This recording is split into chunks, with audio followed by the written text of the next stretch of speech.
अस्सलाम वालेकुम, कैसे हैं सब। उम्मीद है आप सब बिल्कुल ठीक ठाक होंगे। तो आज हम बना रहे हैं हलीम। हलीम जो है वो क्योंकि जो जैसे हम गंदम और सारी चीज़ें लेके रखते हैं उसमें ये होता है कि आपको काफ़ी देर वेट करना पड़ता है। तो मुझे जो झटपट सी बनानी थी तो मैं यहाँ पर जो रेडीमेड पैकेट्स मिलते हैं वो ले लिया है एक पैकेट, और झटपट साइज़ से जो है हम हलीम रेडी करेंगे। तो यहाँ पर हमने प्रेशर कुकर में ऑयल डाल दिया है और एक मीडियम साइज़ का प्याज था जिसको हम यहाँ पर ब्राउन करके निकाल लेंगे। और फिर इसी प्याज वाले ऑयल में हम डालेंगे चिकन। चिकन जहाँ पर मैंने लिया है 1 kg, और बोन के साथ लिया है, आप चाहे तो बोनलेस भी ले सकते हैं। यहाँ पर चिकन को हम ऑयल में डालने के बाद अच्छी तरह मिक्स करेंगे, और इसका जो कलर है वो चेंज होने तक इसको हमने फ्राई करना है। इसको हम अच्छी तरह से मिक्स करेंगे, और इसमें हमने लहसुन और अदरक का पेस्ट भी डालना है, जो कि आप 1 टेबल स्पून लेंगे। 1 टेबल स्पून लहसुन का पेस्ट और 1 टेबल स्पून अदरक का पेस्ट। तो यहाँ पर देखें तो चिकन हमारा जो है उसका कलर चेंज हो रहा है, तो इसको थोड़ा सा हम और अभी फ्राई करेंगे। जी, जैसा कि आप देख रहे हैं कि चिकन का कलर जो है वो काफ़ी हद तक चेंज हो चुका है, और इस पॉइंट पर हम इसमें शामिल कर देंगे लहसुन और अदरक का पेस्ट। तो मैंने दोनों को जो मिलाकर कूट लिया था अच्छी तरह। तो अब हम इसको लहसुन अदरक के साथ जो अच्छी तरह भून लेंगे, ताकि लहसुन अदरक का अपना कच्चापन भी दूर हो जाएगा। अच्छा, चिकन हो मीट हो उसको पहले आप अच्छी तरह से भून लेंगे, ताकि जो है वो अच्छा सा उसका कलर चेंज हो जाए। तो यहाँ पर जो उसका पैकेट का मसाला था वो हमने सारा शामिल कर दिया है, और इस मसाले को हम अब चिकन के साथ अच्छी तरह इसकी जो है वो भुनाई कर लेंगे।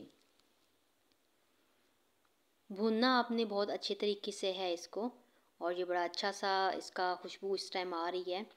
और साथ में अभी मैंने इसमें थोड़ा सा पानी शामिल किया है ताकि मसाले जल ना जाएं, और चिकन के साथ अच्छी तरह जो है ये इसकी कोटिंग हो जाएगी और ये अच्छी तरह भुन जाएगा। चिकन को हम यहाँ पर तकरीबन 5 से 6 मिनट तक जो है वो भून लेंगे। चिकन हमारा अच्छी तरह भुन चुका है। अब हम इसमें शामिल कर देंगे पानी। और पानी यहाँ पर मैं तकरीबन जो है वो 8 गिलास शामिल कर रही हूँ, और मुझे लगता है कि 8 गिलास जो है वो इसके लिए ठीक है। अगर कम हुआ तो हम बाद में और भी डाल सकते हैं। तो यहाँ पर यह है कि इसको पानी डालने के बाद एक दफ़ा अच्छी तरह मिक्स कर लेते हैं, और मिक्स करने के बाद इसको हम लगा देंगे अब ढक्कन। यहाँ पर जो है इसको 10 से 15 मिनट के लिए हमने अच्छी तरह कुक करना है, ताकि जो हमारा चिकन है वो अच्छी तरह गल जाए। चिकन जो है वो गलने में इतना टाइम नहीं लेता, जल्दी से हो जाता है कुक।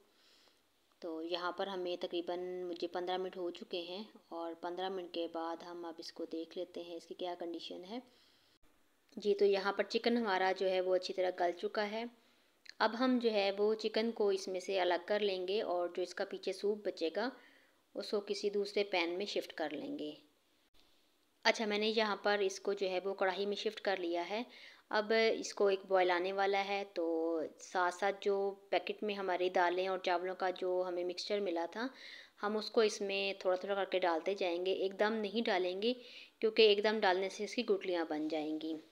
अच्छा, इसमें आप ऐसे भी कर सकते हैं कि इन दालों को पहले जितनी देर में आपका बाकी मसाला रेडी हो रहा है, आप इनको भिगो के भी रख सकते हैं। फिर वो भिगोया हुआ जो मिक्सचर होगा वो इस पॉइंट पर यखनी में डाल दें।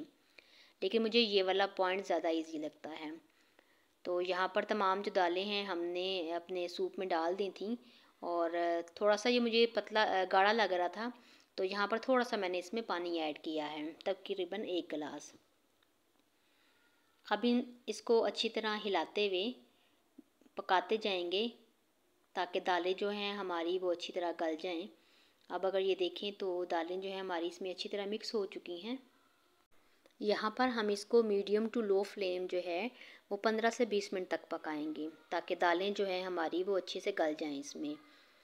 तो मुझे तकरीबन यहाँ पर 15 मिनट हो चुके हैं, और अब ये राइट पॉइंट है। यहाँ पर अब हम इसमें चिकन शामिल करते हैं। चिकन जो है वो थोड़ा ठंडा हो गया था, और उसको मैंने जो है वो श्रेड कर लिया था। आप चाहें तो चॉपर में डाल के कर लें, चाहे हाथ से कर लें। मैंने यहाँ पर इसको हाथ से ही जो है वो श्रेड कर लिया था। तो अभी चिकन जो है वो इसमें डाल देते हैं,